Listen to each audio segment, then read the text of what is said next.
ആമുഖം. സകല മനുഷ്യരും നിത്യതയിലെ രണ്ട് സ്ഥാനങ്ങളായ സ്വർഗത്തിനോ നരകത്തിനോ യോഗ്യരായിത്തീരും. എല്ലാ വ്യക്തികളും താങ്ങളുടെ നാടിൻ്റെയും കുടുംബത്തിൻ്റെയും സമൂഹത്തിൻ്റെയും ആചാരങ്ങളുടെയും അടിസ്ഥാനത്തിൽ തങ്ങളുടേതായ ഒരു ലോകത്തിൽ ജീവിക്കുന്നു. അവർക്ക് വാസ്തവത്തിൽ മാതാവിൻ്റെ ഉദരം മുതൽ കല്ലറ വരെയുള്ള ഈ ലോകജീവിതം തികച്ചും വിരസമാണ്. ജീവിതയാത്രയുടെ വഴിത്താരയിൽ ഓരോ നാൽക്കവലയിലും എത്തിച്ചേരുമ്പോൾ എങ്ങോട്ട് തിരിയണം എന്ന് തീരുമാനിക്കേണ്ടതിന് മനുഷ്യൻ അല്പം നിൽക്കണം. അവൻ എത്തിച്ചേരുന്ന സ്ഥലം അവൻ്റെ തീരുമാനങ്ങളെ ആസ്പദമാക്കിയാണ് നിർണയിക്കപ്പെടുന്നത്. സാധാരണയായി മനുഷ്യൻ്റെ ജീവിതയാത്രയ്ക്ക് രണ്ട് ഘട്ടങ്ങളുണ്ട്. ഒന്നാമത്തെ ഘട്ടം അവൻ്റെ ജനനം മുതൽ അവൻ രക്ഷിക്കപ്പെടുന്നതുവരെയുള്ള കാലം. രണ്ടാമത്തേത് അവൻ രക്ഷിക്കപ്പെട്ട ദിവസം മുതൽ അവൻ്റെ മരണം അഥവാ ഉൾപ്രാവണം വരെയുള്ള കാലം. മനുഷ്യൻ രണ്ടാം ഘട്ടത്തിൽ പ്രവേശിക്കുവാനോ പ്രവേശിക്കാതിരിക്കുവാനോ സാധ്യതയുണ്ട്. എന്നാൽ ഈ രണ്ടാം ഘട്ടമാണ് അവൻ്റെ നിത്യത നിർണയിക്കുന്നത്. ഇന്ന് മനുഷ്യവംശത്തിൽ ഭൂരിഭാഗവും ഈ രണ്ടാം ഘട്ടത്തിൽ പ്രവേശിക്കാത്തവരാണ്.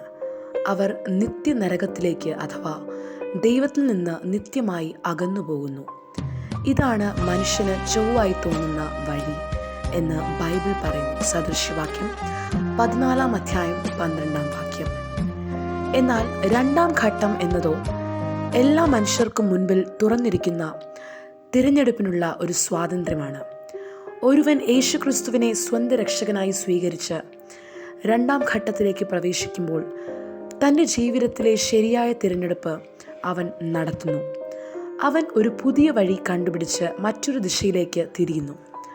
ആ പുതിയ വഴി ഇടുങ്ങിയതും കഠിനവുമായതാണ്. ചുരുക്കം പേർ മാത്രമേ അത് കണ്ടുപിടിക്കുകയുള്ളൂ. എന്നാൽ അത് നിത്യജീവനിലേക്ക് നയിക്കുന്ന വഴിയാണ്. ഈ പുതിയ വഴിയുടെ പേരാണ് ദൈവഹിതം. മുൻപ് നാം യാത്ര ചെയ്തിരുന്ന വഴികളിലേത് എന്ന പോലെ അത്ര സുഗമമായ ഒരു യാത്രയല്ല ഈ പുതിയ വഴിയിൽ നമ്മെ കാത്തിരിക്കുന്നത്. വഴി തെറ്റാതിരിക്കുവാൻ നമുക്ക് ദൈവവചനം എന്ന മാർഗദർശിനി ഉണ്ടായിരിക്കണം. സ്വന്തം ബുദ്ധിയോ കഴിവോ ഉപയോഗിച്ച് നമുക്ക് ദൈവവചനം വായിച്ച് മനസ്സിലാക്കുവാൻ സാധിക്കുകയില്ല. അതിന് പരിശുദ്ധാത്മാവിൻ്റെ സഹായം ആവശ്യമാണ്. നമ്മുടെ ചുവടുകൾ വെക്കുന്നതിനും തീരുമാനങ്ങൾ എടുക്കുന്നതിനും തികഞ്ഞ ശ്രദ്ധയുണ്ടായിരിക്കണം. ദൈവഹിതത്തെ രണ്ടായി തിരിക്കാം. ഒന്ന്, സർവ്വ മനുഷ്യരെക്കുറിച്ചും പൊതുവായിട്ടുള്ള ദൈവഹിതം. രണ്ട്, ഓരോ വ്യക്തിയെക്കുറിച്ചുമുള്ള ദൈവത്തിൻ്റെ വ്യത്യസ്തമായ ഹിതം. ഈ രണ്ട് ഹിതത്തെയും ബൈബിളിൻ്റെ അടിസ്ഥാനത്തിൽ യഥാക്രമം വെളിപ്പെടുത്തപ്പെട്ട ദൈവഹിതം എന്നും നന്മയും പ്രസാദവും പൂർണ്ണതയുമുള്ള ദൈവഹിതം എന്നും നാം വിളിക്കുന്നു. പ്രിയരെ, ഒന്നുകിൽ ദൈവഹിതത്തിനുള്ളിൽ ആയിരിക്കുക, അല്ലെങ്കിൽ ദൈവഹിതത്തിന് പുറത്തായിരിക്കുക എന്ന് രണ്ട് തിരഞ്ഞെടുപ്പ് നിങ്ങളുടെ മുൻപിൽ ഉണ്ട്. നിങ്ങളുടെ മുൻപിലുള്ള ഈ തിരഞ്ഞെടുപ്പിൽ ഏതാണ് നിങ്ങൾ തിരഞ്ഞെടുക്കേണ്ടത് എന്ന് തീരുമാനിക്കുക.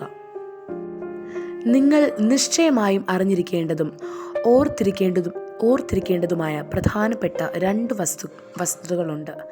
ഒന്ന്, നിങ്ങളെക്കുറിച്ചുള്ള ദൈവഹിതത്തിൻ്റെ പാതയിൽ യാത്ര ചെയ്യുവാൻ കഴിയുന്ന ഒരേ ഒരു വ്യക്തിയേ ഉള്ളൂ. അത് നിങ്ങൾ തന്നെയാണ്. മറ്റാർക്കും ആ സ്ഥാനത്തേക്ക് വരുവാൻ കഴിയുകയില്ല.